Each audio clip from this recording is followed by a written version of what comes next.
All right, good afternoon, everyone.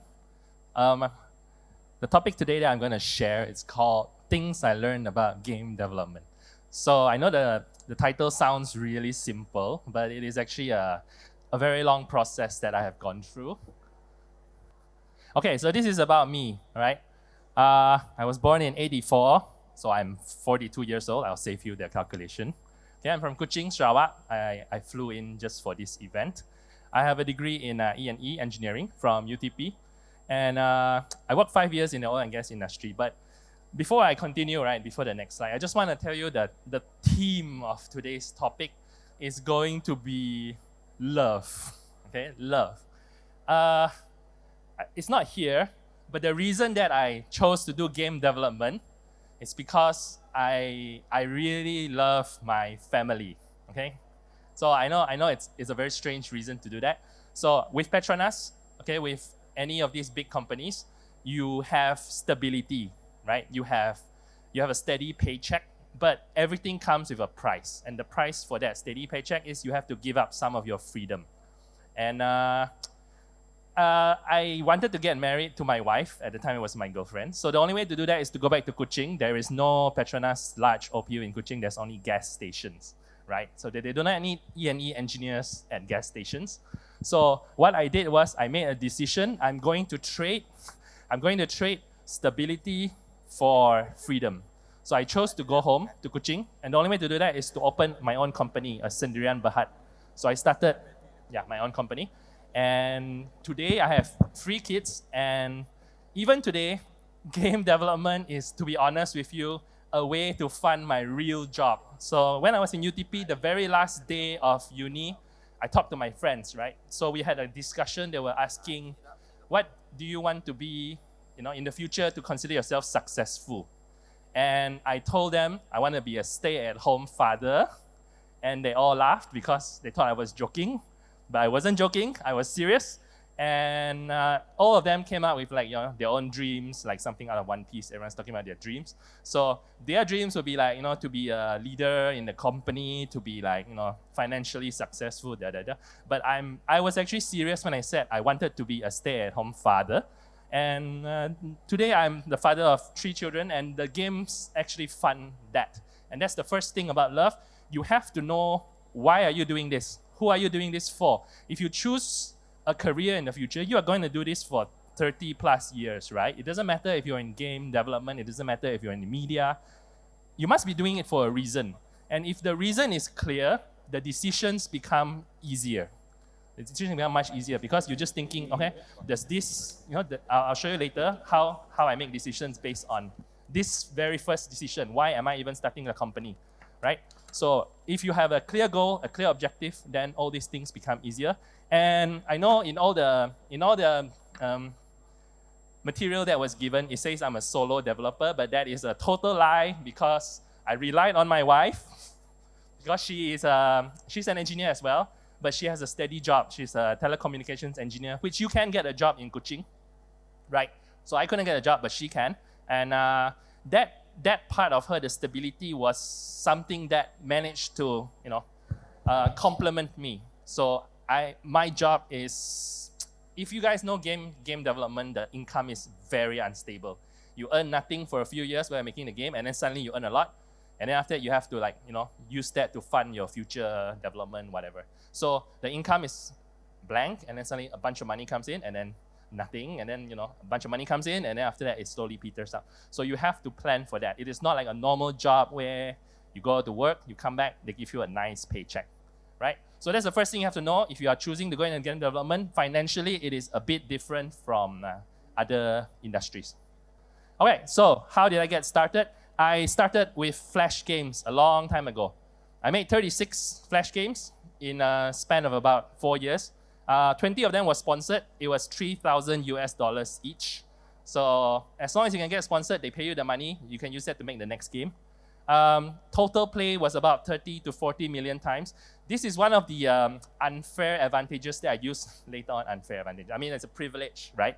It's a privilege because a lot of my future games, people played it because they played the free Flash games and they remembered me from there. Even my most recent game, just a few years ago, some China players that I did not even know that existed. They will message me and say, hey, your games were the one that we secretly played in the computer lab, in the past. And I was totally surprised to hear that because I did not know anyone even played these games. I only made them because I wanted the sponsorship money, okay? It was not out of some great love to craft art or whatever. I just wanted to get paid. But it changed people's lives. So it is something that's unexpected, but it shows how, later on I'll share, how it is a responsibility as well. Okay, it was free to play in the browser. The revenue mostly came from advertising and sponsorships. So I moved on to Steam games. I have 6 published Steam games so far, free in development. I started in 2014, so I guess about 12 years. Like, total sales for all the games combined is about 250,000 units. It is not a big success. I will be frank with you. I'm not a super successful game developer because my real job is not really game developing, right? I wake up at 6 in the morning to fetch my kids to school, and then after that I clean the house, right? When I have time, I'll think, do I feel like drawing today or do I feel like coding today? And then that's what I'll do. Sometimes I feel like playing games, so that's what I'll do instead. And then after that I get ready to fetch the kids. It's a constant fitting in the game development between my actual schedule. And I think that's important to share because it shows how we have so many different talks today, and every single game developer it has a different approach to this industry. There are like big corporate setups, right? There's a labor of love, like Hafiz shared. That's like a lifelong labor of love, right? And then for me, it was basically a way to fund the lifestyle that I wanted. So I'll be very frank with you. I'm not a super detailed guy, but I will share what I did learn. And I think even when I'm doing it so that my kids can eat, right? There are still a lot of things that I learned, and I think it may be useful to you today. So unlike the Flash games, here we have a one-time purchase from Steam, and the revenue comes from direct sales to customers. Okay, so I'm going to split my talk into 3 separate parts. First is the science and the art of game development, the industrial reality, and our great responsibility. Science and art. Game development is what we call a multidisciplinary field. It is actually a very unique job because it combines what we call subjective art with objective science. Now, whenever I talk to my kids, so I have them in their schoolwork, I always tell them to divide their subjects that they learn into 2 kinds of subjects. One is the objective subjects, mathematics, science, sejarah, right? Subjects where there is one specific answer and that's what they want from you, okay? And also, objective questions in language, right? And there's also subjective ones like art and essay writing, right? Where it is hard to tell whether something is good or not. It really depends on your taste. So game development is unique because it is a combination of both, and you need both to be successful. So the objective is to make something both functional and fun. The functional part is science. It's the coding, it's the planning, it's the, everything, the technical parts of it. But making it fun is art. Let me ask you, what is fun? If we wake up at 5 in the morning and you go running on the road, is that fun to you? How many of you would think it's fun to wake up at 5 and run on the road? But people do that, right? For fun. How many of you enjoy washing the toilet at home? Right? Some people do that to distress. I was so shocked when I found out. Some people say, I'm stressed, I'm gonna go wash the toilet. So I'm like, why? Then they say, because washing the toilet is fun. Right? Why? I don't know why is it fun. Some people like to rearrange the books that they just rearranged yesterday. To them, that is fun.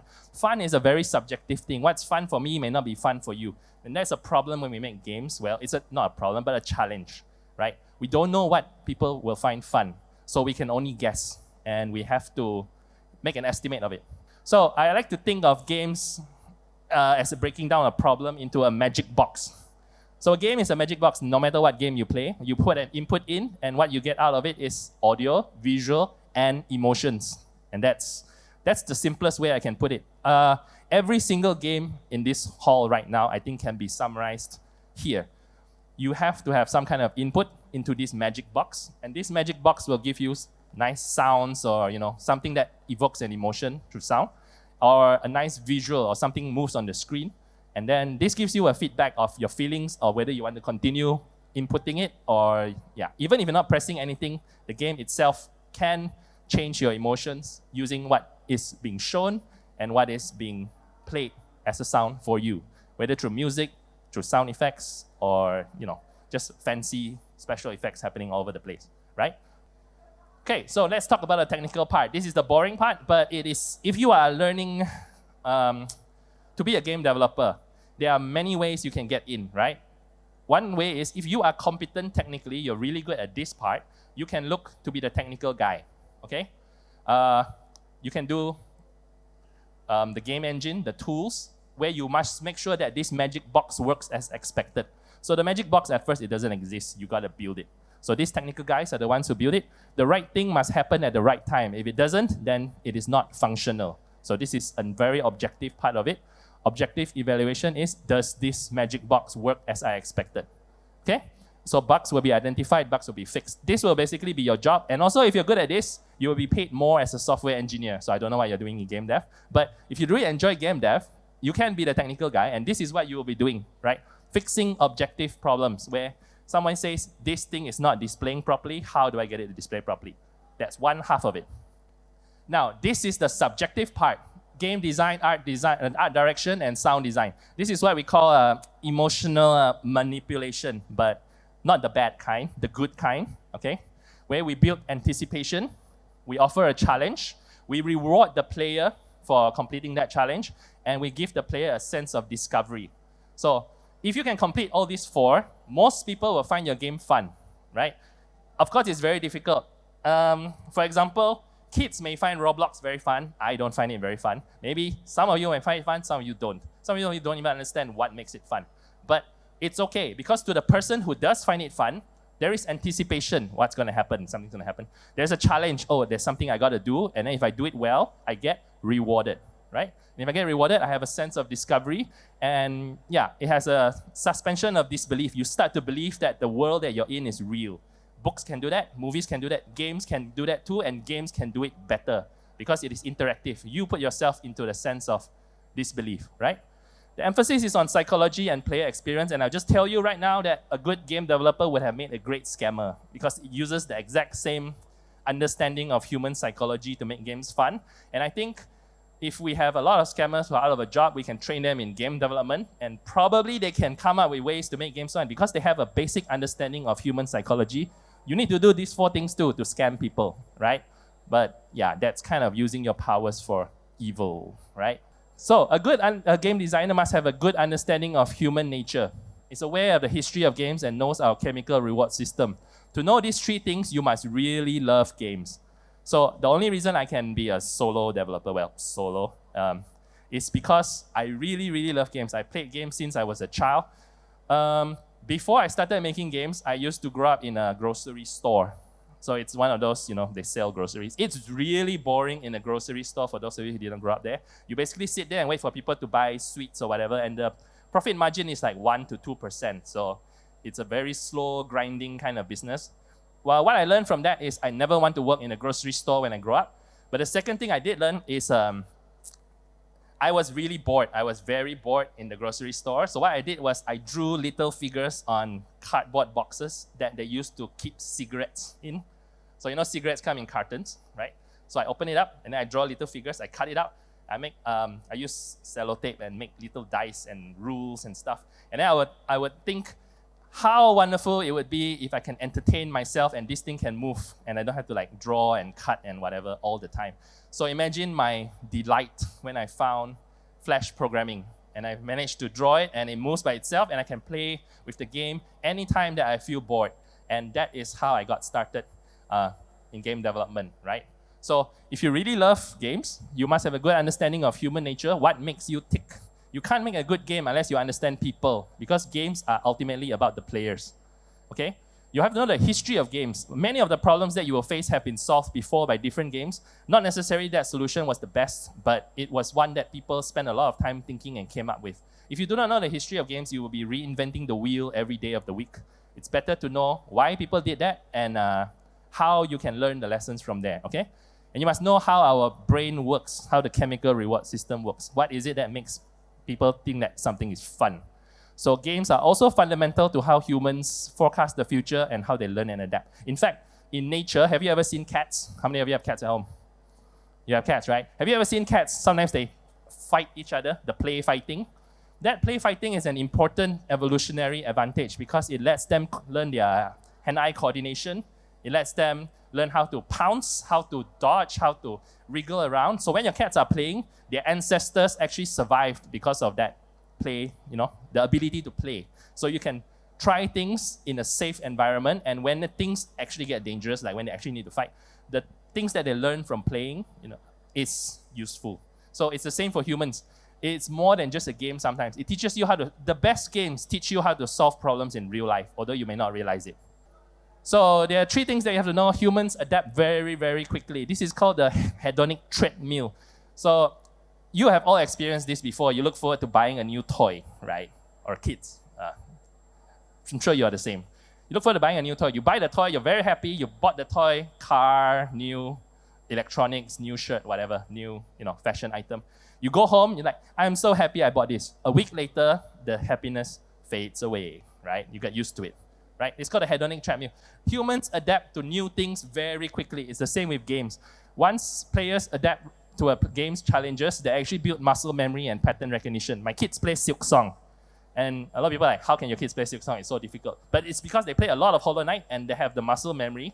So those of you who don't know Silk Song, it's a really fun, well-made platformer, but it's a little bit difficult. But my kids really enjoyed it because they have the muscle memory and they manage to adapt to it. And the skill ceiling is so high that the things that you learn, it constantly challenges you and it's constantly fun. So these are games that actually teach you things. Their hand-eye coordination actually improves from playing games, right? So the chemical reward system is we actually all have a reward loop for successful completion of a task. Dopamine or endorphin releases. It applies to every task in your life, which is why some people, when they wash the toilet, they feel so happy. Their brain actually releases a chemical reward.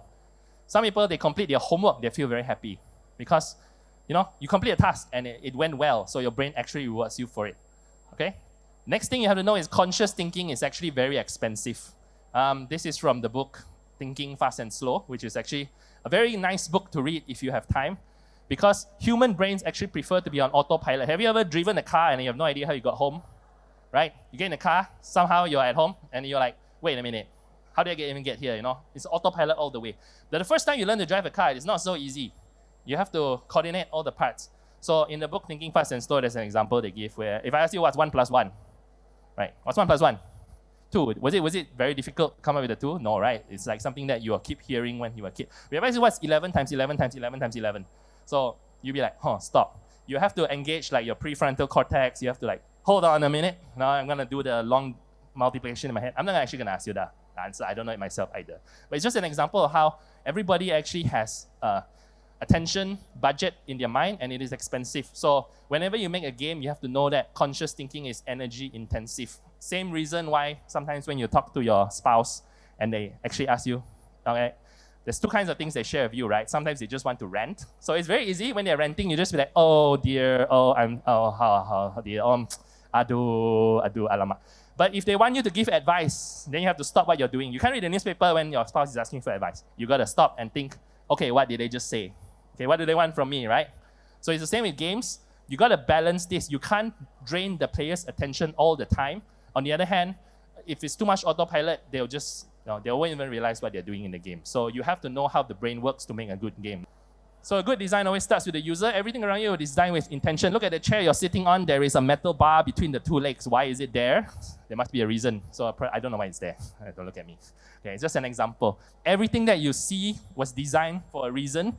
There is no such thing as a neutral design. In the game, you just be like, okay, I'm not going to bother about design. I'm just going to have no UI. No UI is a conscious design too. You choose not to have a UI there, right? So there's no such thing as neutral design. Whatever you do, you must know what is the purpose and what is the reason. So I'm going to share some bad news, okay?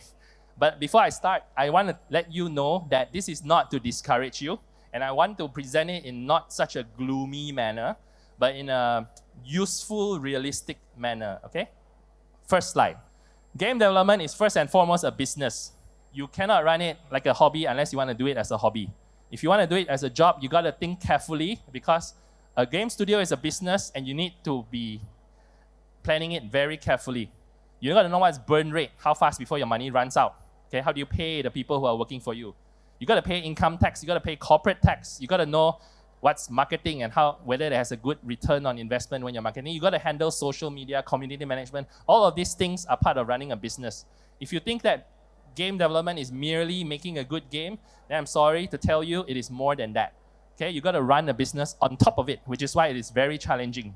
Okay, many indie developers seriously underestimate the amount of work required, and you have to be mentally prepared for the reality.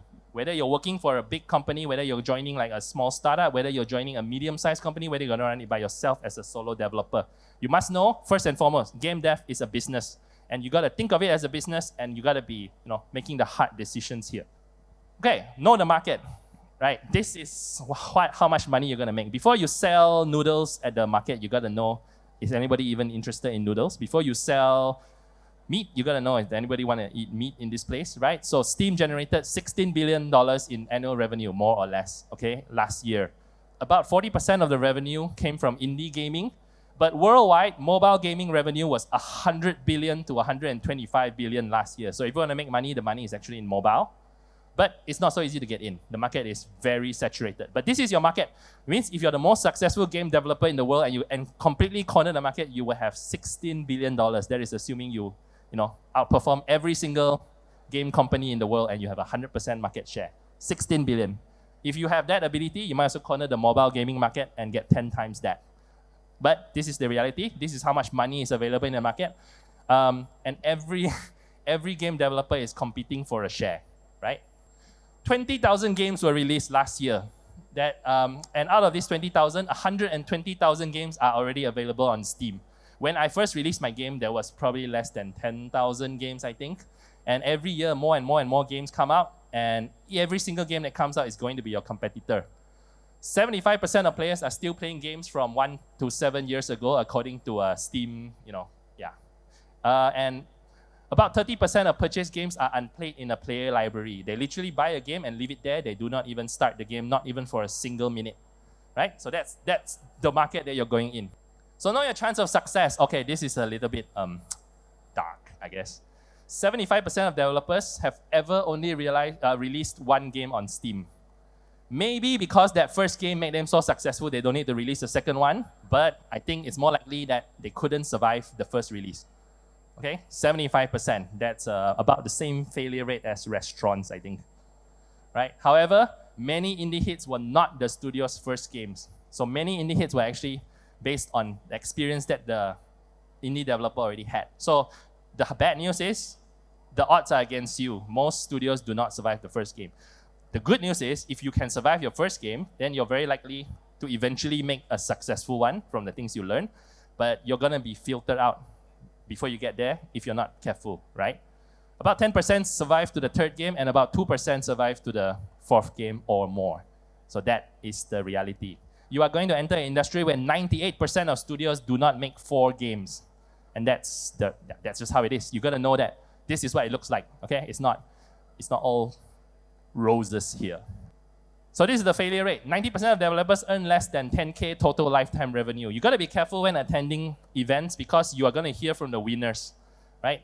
But there is such a thing as, bias, survivorship bias, which means you're only looking at the survivors, right? Most developers earn less than 30,000 ringgit, which means that the average Malaysian salary is about 60K, right? More or less, right? So more than 50% of developers actually earn less than 1K even, less than 1K USD. Half of the Steam developers on Steam do not even earn $1,000. So 3 months of Malaysian minimum wage is more than that. So if you want to make a game and you can tell the future and you somehow end up in the last 50%, you would have been better off working a minimum wage job for 3 months, and that's the reality of it. So you got to take it seriously if you're going to go in, because this is what happens to a lot of people who go in without knowing what the industry is actually like, okay? So sales distribution actually has a winner-takes-all system. The top games actually earn a big majority of the total revenue. It is the same in social media. Because of the way the algorithm works, the algorithm loves winners. If something is already successful, it will be suggested to other people, right? So that success will compound. So the chart actually looks like this, where most of the earnings are earned by like the top 1 or 2%, okay? There's such a thing called triple I indies, but even then, like Black Myth Wukong, the budget exceeded $40 million. I'll be honest with you, if I have $40 million, I wouldn't make a game. I would retire. I'll buy an island, maybe 5 houses, invest the rest in EPF, and I'll shake my leg for the rest of my life. I am not going to spend $40 million making a game. But you are going to be competing with people who have $40 million as their budget, and they are able to pay people to make a game that will be competing directly with you in that same $16 billion marketplace, right? AAA games like Marvel Rivals likely cost more than, well, it's not $100, it's $100 million, right? It's a missing M there. But imagine that. If I have $100 million, I definitely will not be making games, right? I'll buy 6 islands and maybe a farm somewhere, you know. Why would I be making games with $100 million? But there are people who are spending that amount of money looking for a return. Okay, survival strategies. This is one of my favorite slides to share because it applies to everything, not just game dev. In evolutionary biology, when you learn biology, right, there are many ways to adapt to the jungle, okay? So, if you go into the jungle, there's not just one kind of living thing. There's a lot of living things. There's flying things, crawling things, small things, big things, medium things. It's the same in the game industry. It's the same in all industries. It's the same with restaurants. It's the same with media companies, right? So, a lot of these players, they have different organism sizes. The bigger you are, the stronger you become. So if you have a company with 100 people, you can do things that companies like me cannot do. I only have 1 person. I am very flexible. I can pay myself whatever salary it takes to survive, but I don't think a company with 100 people can suddenly pay everybody less if they need to, right? They're going to need to downsize, they're going to need to readjust, and it takes time to change direction. So in exchange for strength, in exchange for speed, you lose the flexibility, and you have a high caloric requirement, which means these big companies need money to survive. So you need to pay a lot more people to do the same things, right? So that's the cost of survival. For companies, it is actually money, okay? But I would advise you, if you are going to go into a company, or you're going to start your own company, you're going to join a company, find a niche. It's the same if you're an animal. Find a niche where you can do well, because in a diverse place, there's space for a lot of different kinds of companies. I have survived so long for, well, almost 15 years now, right?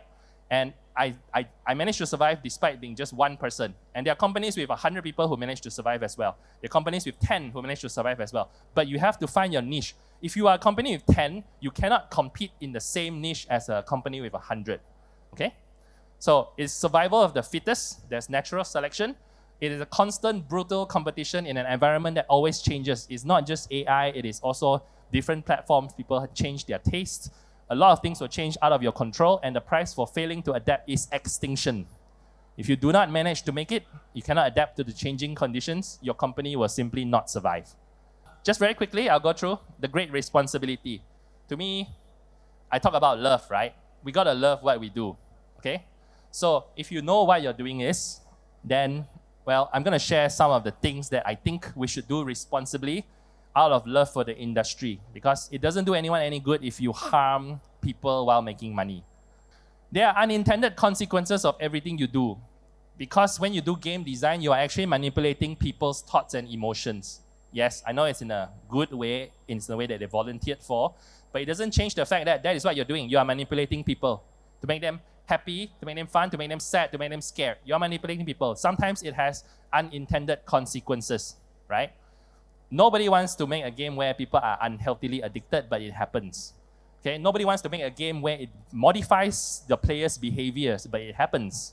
Some players get indoctrinated through games, not through any intention of the developer, but they actually get indoctrinated. The way that they think changes on the fundamental level. Okay? Of course, this can also be deliberately misused or abused for financial profit. You can do that to make money.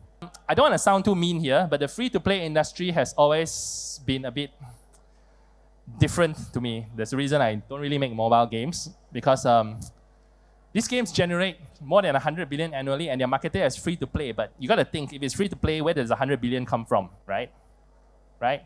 So many of these actually have what I personally think are predatory monetization practices, because they use the same techniques as casinos. You're looking for whales, people who spend a lot. So you have 1 million players, you're looking for maybe 1,000 whales. Okay, if you can find these whales, then you just extract the money from them. They will pay for everybody else, right? Personally, I'm not a big fan of it. I understand why they use that, because it is very profitable.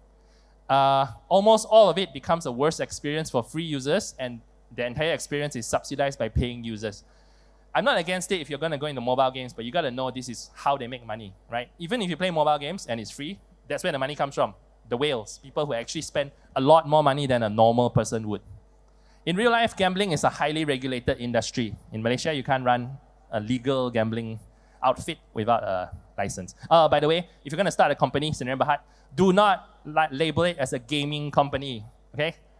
When you run a Sdn Bhd and you want to register it, do not say my company is a gaming company. A gaming company in Malaysia actually means a gambling company, right? You got to put it as software engineering, software development, whatever. You're going to put gaming, you're going to get a lot of questions. The cops are going to visit you. Like, what are you actually, selling?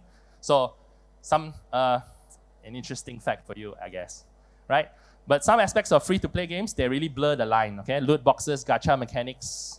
It's exactly from casinos and the gambling industry, because any form of emotional manipulation can be misused for profit. And I don't think it is healthy to do that for an extended period of time. So modern lifestyle is expensive. It's not just in terms of money. I know things are expensive right now. It's going to get more expensive. But we also have a limited time. We have limited attention as well. And I know nowadays, a lot of children are left to their own devices, literally left to their own devices, okay? So like it or not, games have become an important part of how they interact with each other. My children, I think their friends do not really hang out physically after school.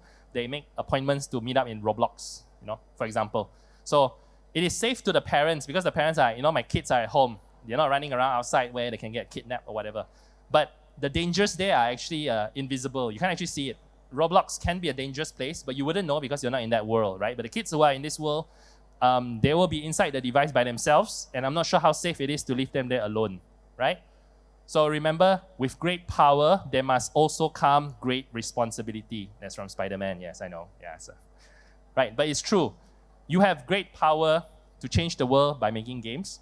You have to treat it as a great responsibility. Okay, that's all I have to share today. I know it's a bit simple, but I hope it was useful. Thank you. I just want to say I'm not really a solo dev, right? I've worked with publishers. Sometimes I work with freelancers to make Steam capsules, but I do come up with my own animation, coding, art, and design. So I think it's not for everyone.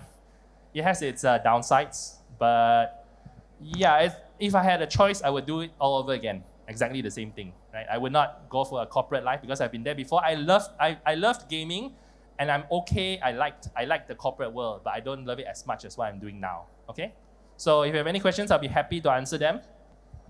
I have two questions. One objective, one subjective. Okay, I love that. Go ahead. Like the topic you said. Right. Good job. My objective question is that, was it you the one who developed Clue Sweeper? Yes, that was me. I played it religiously. Oh yeah, thank you. That was my childhood. This is exactly what I mean by people come up to me and they say they play random flash games that I don't really remember. But yeah, I'm always very happy to hear from players, and I hope you enjoyed it. Yeah. My other question, more subjective, is that while it's true that game development can be expensive depending on the scope, I'd argue that maybe in the current culture, it's actually more accessible than ever. It's not uncommon to see people being interested in games or even developing games. Even the neighbor who's an introvert, the one who just always in front of his computer. But it's not uncommon to hear, it's actually a game developer. I'd say it's more accessible than ever now. But what do you think about it? Yeah, so you have to I think they have to make a distinction between hobbyist developers and people who do it for a living. So it is more accessible than ever in the sense that anybody can make a game, it's true, at a hobbyist level, right? An AI can make a game for you if you want. It won't be a great game right now, but it's a game, it's a playable game, okay? But that doesn't make the AI a professional game developer, right? It doesn't, right? So if you're doing it for a hobby, it is great. It is amazing. It is the same as painting, but on a technical level. You learn programming from it. You get to do things that are artsy, and yeah. So it is accessible more than ever. But I would say if you want to do it professionally, it may not be as cheap as you think. So that's what I mean. So if you want to do it as a career, it's a bit different from doing it for fun. Anything you do for fun is much easier. Drawing for fun, I love it. Ask me to draw as a living may not be exactly the same journey because you'll be drawing for somebody else. Yeah. Thank you for the question. Hi. Hello. I want to ask something a bit crucial, relatively bit. Sure. So as maybe solo developer or like someone who start to develop a game, how do we get the starting money? Okay, good question. For me, it was funded by my Flash games and my savings. So I guess you have to find a source of the money, as they call it, seed capital, right? But it's the same if you want to open a coffee shop. Where do people who open coffee shops get the money? You can get a loan, which you have to pay back if the bank is so kind to lend it to you. You can go to the pharma foundation for a loan if your pharma is rich, right? But basically, that's the first stumbling block. Like I said, gaming, because your income only comes in when the game is released, right? Before that, I think it's very unlikely you get any money at all. If not, it's maybe from government grants, which may not be so easy to get. But yeah, it's a problem. It's a business problem, which is why I said this is a business issue. So you got to think how the businesses do it. You got to find a loan, you got to find a source of money, and you got to pay it back. So that's a risk. If your business doesn't work out, you suddenly owe someone a lot of money. So do not go to the Along and call that number on the flagpole or whatever. Right? So you gotta be careful where you get the money from, and you gotta use it responsibly. Don't take the first paycheck that your mom invests in you and buy a statue of yourself in the office, and then sign like a 2-year contract for like a working space or whatever. Use the money wisely. Do something lower budget to start with. Make sure you're comfortable, and then maybe work from there. So yeah, that's what I mean. But I think for big corporations, they actually have investors behind them, which they have to pay the money back later on. Yeah, I hope that helps. Thank you. Yeah.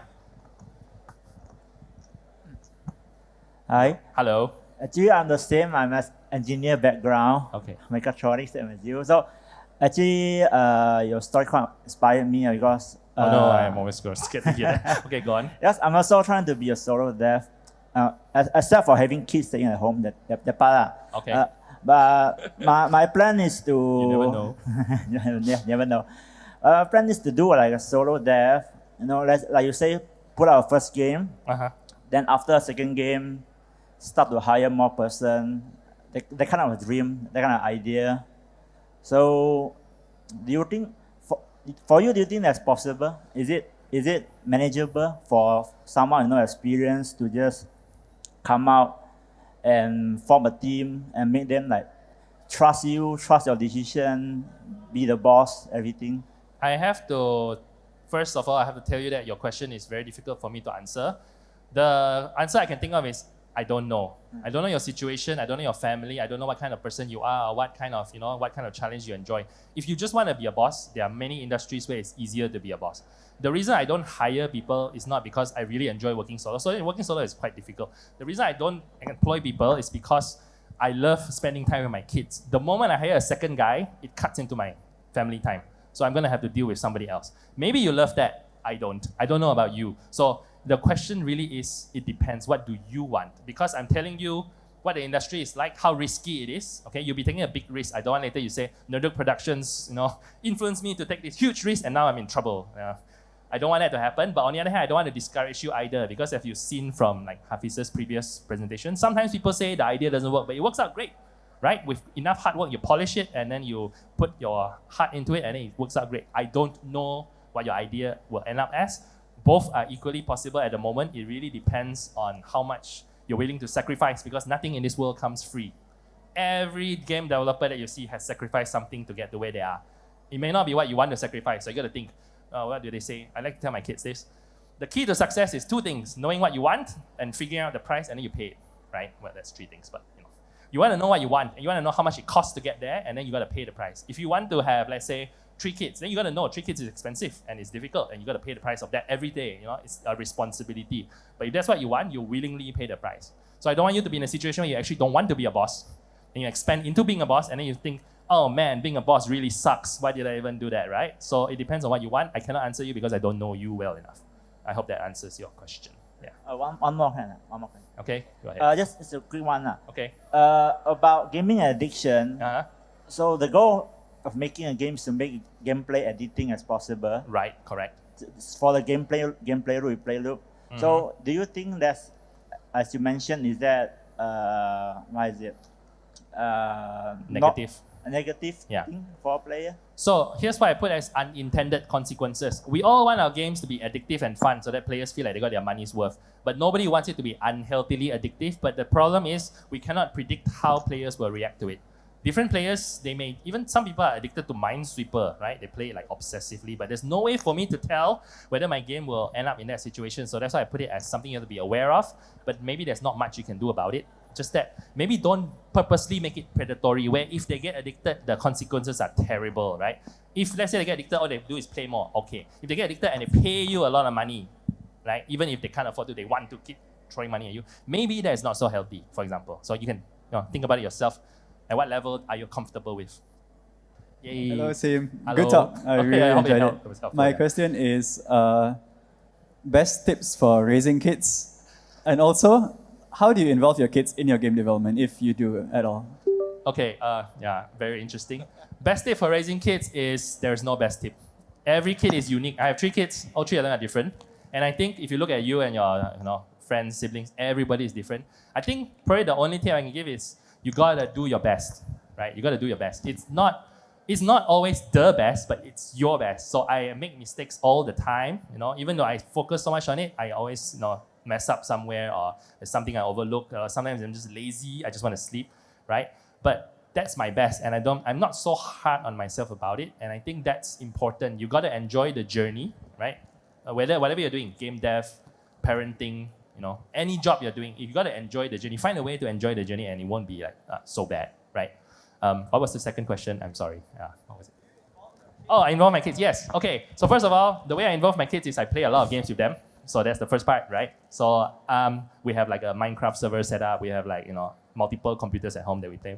And secondly, I do teach them coding, but they just code for fun. I don't want to make it like a very serious schooling thing, but yeah, they do work on Game Maker, making like simple projects. So it's interesting, but I will always tell them, this industry is so brutal, man. Maybe you guys should get like a proper job or whatever, because I can see how hard it was to get even to where I am, where I'm not even like super successful. I'm okay, I'm doing okay. But even then, it took a lot of sacrifices. Yeah, so I'm not sure if they want to walk that path, but I'm not going to stop them if they do want to, but it's really their choice. So I want them to make an informed choice about their life.